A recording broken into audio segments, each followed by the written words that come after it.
उन्होंने कहा था, I quote sir, it is the duty of majority community to ensure that minorities are elected in the representative numbers.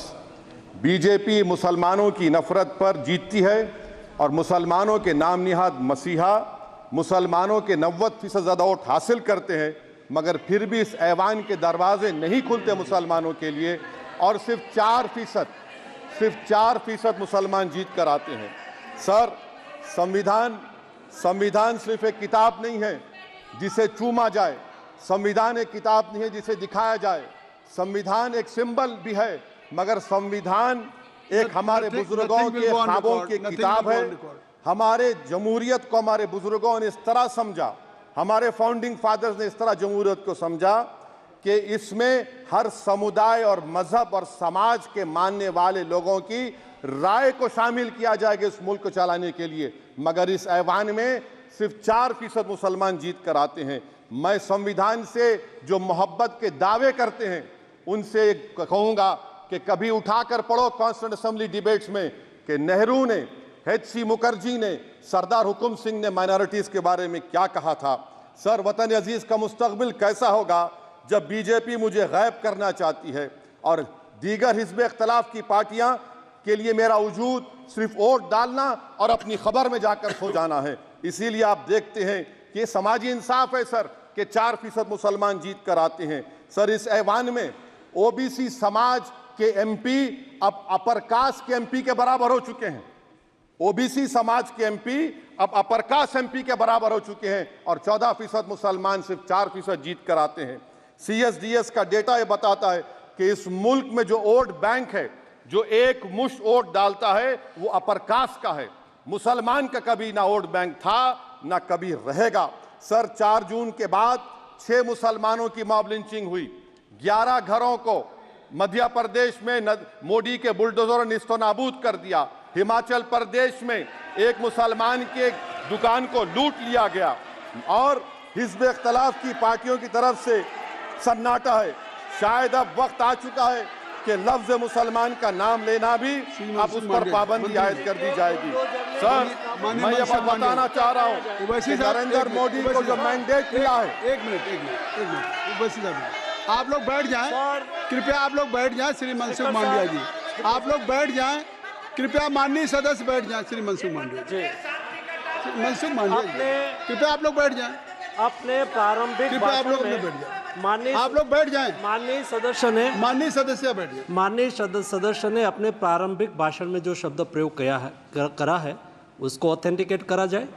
और अभी उन्होंने उल्लेख करा कि मोदी के बुलडोजर ने वहाँ मॉब लिंचिंग करा है, उसको भी ऑथेंटिकेट करा जाए। निश्चित तौर से इसको ठीक है। उवैसी साहब, जब भी कोई बात नहीं सर, आप चेयर पर बैठे हैं जी, इसलिए आप मंत्री जी को पेट में दर्द हुआ, माशाल्लाह, शुक्रिया उनका। नहीं, तो सर मैं मंत्री की जवाबदर्ही है ये अरे नहीं, मंत्री इससे बुरी बात क्या है? पेट में दर्द हो सकता है, वो दर्द, ये सब ठीक। अच्छा, दर्द हुआ, चलिए दर्द हुआ, दिल का दर्द हुआ। तो सर, जो नरेंद्र मोदी को मैंडेट मिला है वो सिर्फ और सिर्फ मुसलमानों की नफरत पर हिंदुत्व की वजह से मिला है। I would like to say it is not Modi's in dock but every single person voted him despite his anti Muslim voice.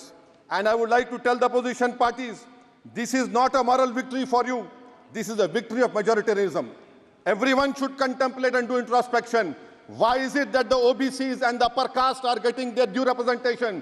Why are the Muslims not getting? Are we here only to vote for you and not to get elected? If that is the case, please tell us that we are only here to vote for you. Sir, आज भारत के आधे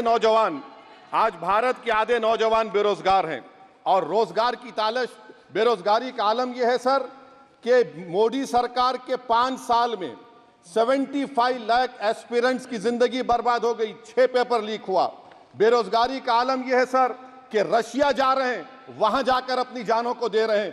बेरोजगारी का आलम यह है कि नरेंद्र मोदी रोजगार का कैंप चलाती है नौजवानों के लिए कि तुम इजराइल में जाकर काम करो, उनको कैनन फॉडर बना रही है ताकि फलस्तीनियों की जायदादों को हड़प कर सके। ये भी कंक्लूड कर। अरे सर, मेरा टाइम है। कहाँ टाइम है सर? आप ये टाइम ले लिए मेरा। सर, मैं 2 मिनट दीजिए। ये विश्व गुरु की पॉलिसी है, इजराइल को 27 टन इजराइल को 27 टन हथियार जा रहा है।